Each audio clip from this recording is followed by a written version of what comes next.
खुलासा इंडिया में आपका स्वागत है। राजनीति की पाठशाला और राजनीति करे में हम आपको लोकसभा सीट रॉबर्ट्सगंज जो सोनभद्र जनपद में आती है, और सोनभद्र ऐसा जिला है यूपी का जो 3 राज्यों की सीमा को जोड़ता है, बिहार, छत्तीसगढ़ और मध्य प्रदेश। और खनिज संपदा से भरपूर है सोनभद्र, और वहाँ पे अनुसूचित जाति के लोग अधिक रहते हैं, मतदाता अनुसूचित जाति के ज्यादा हैं। तो आइए हम रॉबर्ट्सगंज जो सुरक्षित सीट है उसकी गुणागणित, चुनावी समीकरण और संसदीय इतिहास आपको बताते हैं। तो इलेक्शन जो 2024 का लोकसभा का चल रहा है वो 7वें चरण में पहुंच चुका है। अंतिम चरण है ये। उत्तर प्रदेश की 80 लोकसभा सीटों में से एक सीट सोनभद्र की रॉबर्ट्सगंज लोकसभा सीट है जो सुरक्षित है। प्रदेश के पूर्व और दक्षिण छोर पर बसी प्रदेश की अंतिम लोकसभा सीट है रॉबर्ट्सगंज। रॉबर्ट्सगंज उत्तर प्रदेश की 17 सुरक्षित सीटों में से एक है। 80 लोकसभा सीटें यूपी की हैं, जिसमें 17 सुरक्षित सीटें हैं, और उन 17 सुरक्षित सीटों में एक सीट रॉबर्ट्सगंज सुरक्षित है, जो साल 1962 के परिसीमन के बाद पहली बार अस्तित्व में आई। सोनभद्र के अंतर्गत आने वाली यह सीट पर्यटन और राजनीतिक दोनों ही लिहाज से काफी खूबसूरत है।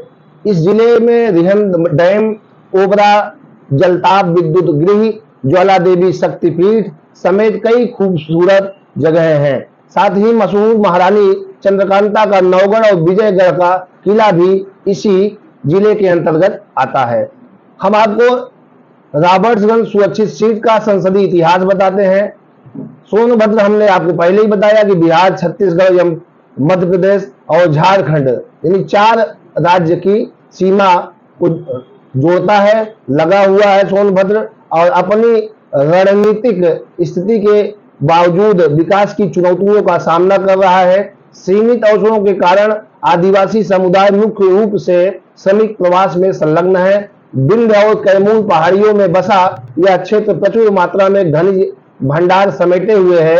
रॉबर्ट्सगंज जिला मुख्यालय के रूप में कार्य करता है, जिसकी लोकसभा सीट आरक्षित है। पिछले कुछ वर्षों में राजनीतिक दलों ने इस निर्वाचन क्षेत्र में राष्ट्रीय चुनाव के रुझानों को प्रतिबिंबित किया है। कांग्रेस के रामस्वरूप ने मारी थी रॉबर्ट्सगंज से हैट्रिक। कांग्रेस के रामस्वरूप ने साल 1962, 1967 और साल 1971 में इस सीट पर जीत दर्ज की थी, और जीत दर्ज के साथ यहां पर हैट्रिक मारी थी। जबकि जनसंघ के शिव संपत राम ने साल 1977 में जीत दर्ज की थी। इसके बाद कांग्रेस के राम प्यारे पनिका साल 1980, साल 1984 के चुनावों में विजयी हुए थे। साल 1989 में लोकसभा चुनाव में यह सीट पहली बार भाजपा के पास आई। भाजपा के टिकट पर सूबेदार प्रसाद ने जीत दर्ज की थी, लेकिन भाजपा के पास यह सीट ज्यादा समय तक नहीं रह सकी। साल 1991 के लोकसभा चुनाव में यह सीट एक बार फिर जनता दल के खाते में चली गई। साल 1991 में जनता दल पार्टी के प्रत्याशी राम निहोर राय को चुनाव में सफलता मिली थी। भाजपा के टिकट पर लगातार 3 बार राम सकल हुए थे निर्वाचित, यानी 3 बार कांग्रेस चुनाव जीती थी और 3 बार भारतीय जनता पार्टी ने लगातार जीत दर्ज की थी। साल 1996, साल 1998 और साल 1999 के लोकसभा चुनाव में यह सीट भाजपा के पास थी। भाजपा के टिकट पर प्रत्याशी राम सकल 3 बार रॉबर्ट्सगंज लोकसभा सीट से सांसद हुए। इस सीट पर साल 2004 में बसपा को कामयाबी मिली। बहुजन समाज पार्टी के टिकट पर लालचंद कोल को जीत मिली थी।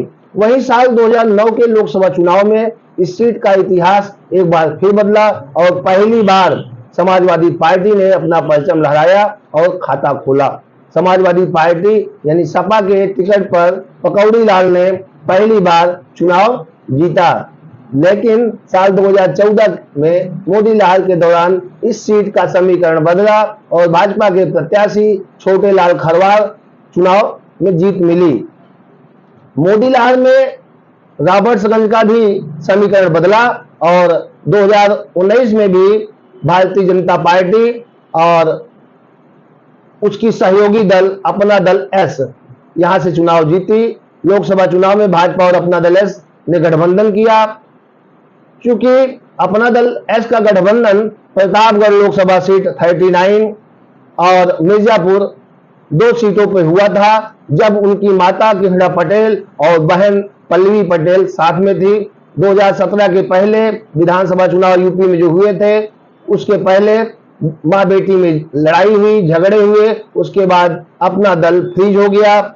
चुनाव आयोग में अपना दल सोनेलाल के नाम से राजनीतिक दल का गठन हुआ। 2017 में भाजपा ने अपना दल एस से गठबंधन किया और साल 2019 में वही गठबंधन अपना दल एस से बना रहा। प्रतापगढ़ सीट को छोड़ा गया, भाजपा ने खाली कराया और वहां से संगम लाल गुप्ता को अपना उम्मीदवार बनाया। संगम लाल गुप्ता भी चुनाव 19 में जीत गए और इस तरीके से प्रतापगढ़ के बदले में रॉबर्ट्सगंज सुरक्षित सीट को अपना दल एस के पास उसके खाते में दिया गया और भाजपा गठबंधन के प्रत्याशी पकौड़ी लाल कोल ने रॉबर्ट्सगंज के 15वें सांसद के रूप में जीत हासिल की। ये वही पकौड़ी लाल हैं जो सपा से कभी सांसद हुआ करते थे। इन्होंने अपने निकटतम प्रतिद्वंदी सपा बसपा गठबंधन के प्रत्याशी भाई लाल कोल को शिकस्त दी थी। इसके पूर्व भी इस सीट पर भाजपा का कब्जा रहा। साल 2014 में अपना दल से भाजपा का गठबंधन 2 सीटों पर हुआ था। एक सीट प्रतापगढ़ तो दूसरी मिर्जापुर थी। मिर्जापुर की अनंतप्रिया पटेल स्वयं चुनाव लड़ी और चुनाव जीती तो प्रतापगढ़ में कुंवर हरिवंश सिंह को टिकट दिया गया और वह भी प्रचंड बहुमत से चुनाव जीते थे। साल 19 में अपना दल एस से गठबंधन में प्रतापगढ़ सीट भाजपा ने वापस ली और प्रतापगढ़ के स्थान पर रॉबर्ट्सगंज सुरक्षित सीट पर अपना दल एस को यहां से टिकट दिया और उसके उम्मीदवार पकौड़ी लाल सांसद बने। रॉबर्ट्सगंज जो सुरक्षित सीट है उसकी 5 विधानसभाएं हम आपको बताएं: घोरावल, रॉबर्ट्सगंज, ओबरा सुरक्षित, दुद्धी सुरक्षित, चकिया सुरक्षित। यानी रॉबर्ट्सगंज जो लोकसभा सीट है इसमें 3 विधानसभाएं सुरक्षित हैं, दुद्धी, चकिया और ओबरा। इस तरीके से इन विधानसभा सीटों में से सोनभद्र जिले की 4 सीटें हैं, जबकि चंदौली जिले की विधानसभा सीट चकिया सुरक्षित भी है। रॉबर्ट्सगंज लोकसभा सीट में आती हैं, यानी 5 सीटें हैं। 4 सीट सोनभद्र जनपद से हैं और 1 सीट आपकी चंदौली जनपद से है।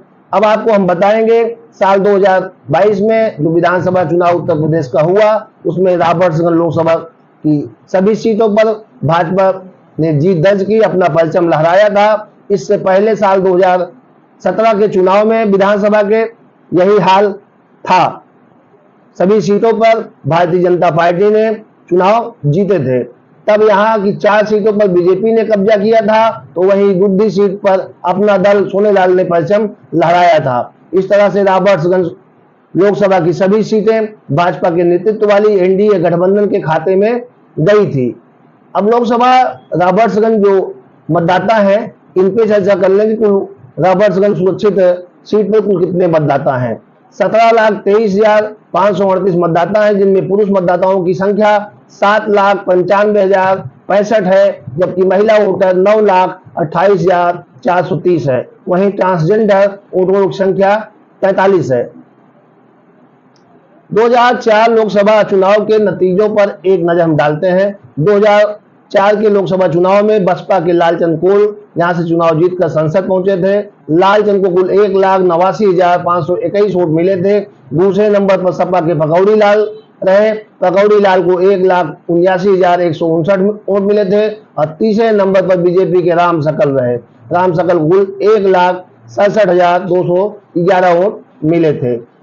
तो इस तरीके से पकौड़ी लाल जो है अपना बीच बीच में दल बदले हैं, कभी बसपा में तो कभी सपा में तो कभी भाजपा में, कभी अपना दल में। इस तरीके से उनका दल बदल होता रहा। अब साल 2009 के लोकसभा चुनाव के नतीजों पर एक नजर डालते हैं। 2009 में रॉबर्ट्सगंज सुरक्षित लोकसभा सीट पर हुए पहले चुनाव में समाजवादी पार्टी से पकौड़ी लाल कोल ने जीत दर्ज की थी। पकौड़ी लाल कोल ने बीएसपी के रामचंद्र त्यागी को हराया था। पकौड़ी लाल कोल को कुल 2,16,478 वोट मिले थे, जबकि बीएसपी के रामचंद्र त्यागी को 1,66,219 वोट मिले थे।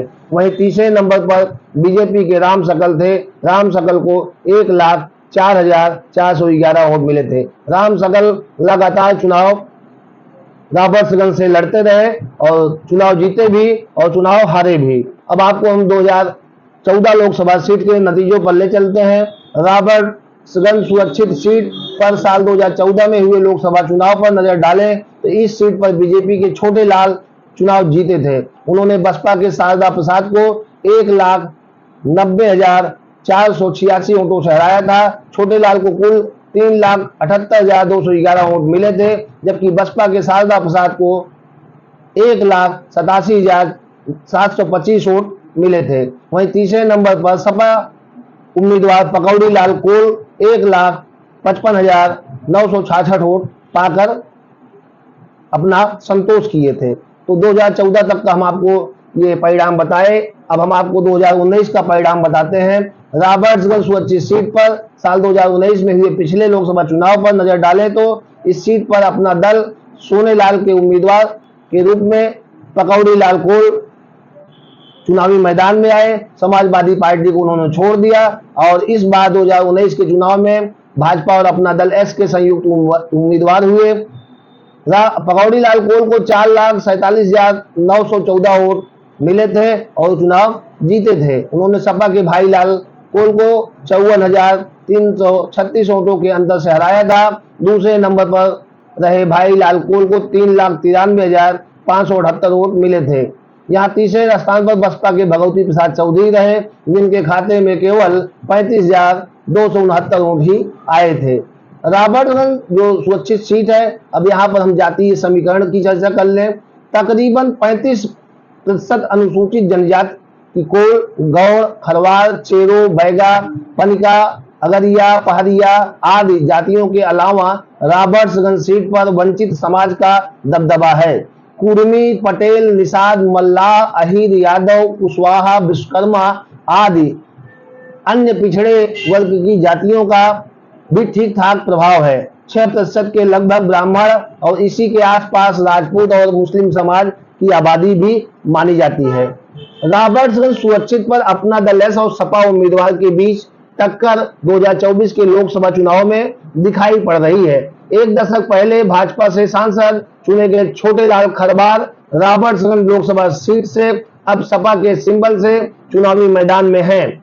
बसपा ने धनेश्वर गौतम को चुनावी मैदान में उतारा है।